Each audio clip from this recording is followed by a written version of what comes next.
नमस्कार मित्रांनो, मी Shashikant Patil, nature spark pure desi poultry farm मध्ये आपलं स्वागत आहे.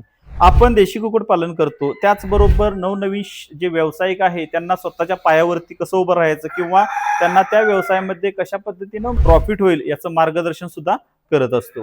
हे करत असताना आम्हाला एका शेतकऱ्याने विचारलेला प्रश्न, पिल्ले विकण्याचा व्यवसाय करत आहे, नैसर्गिक हॅचिंगने वापरू का कृत्रिम पद्धतीने वापरू? आम्ही जवळपास 2 वर्ष झालं हा व्यवसाय करत आहे.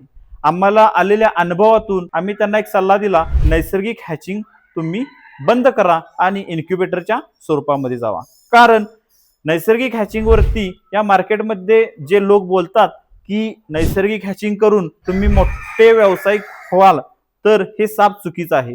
कारण ज्यावेळी क्वांटिटीचा प्रश्न येतो त्यावेळी तुम्हाला तंत्रज्ञानाची जोड घेणं आवश्यक आहे. तुम्हाला इन्क्युबेटर हे वापरावं लागेल. माझं असं मत नाही कोंबडीच्या खालून पिल्लं निघत नाही, पण ज्यावेळी तुम्ही व्यावसायिक स्वरूपात विचार कराल, संख्यामध्ये तुम्हाला पिल्ल्यांची आवश्यकता असेल, त्यावेळी तुम्ही इन्क्युबेटरचा वापर करणं आवश्यक आहे. इन्क्युबेटरचा वापर करूनच तुम्ही मोठा व्यावसायिक होणं तुम्हाला शक्य आहे. अशाच आलेल्या अनुभवातून आपण प्रत्येक शेतकऱ्याला सत्य घटना सांगत आहे. आपल्या पेजला फॉलो करायला विसरू नका. धन्यवाद.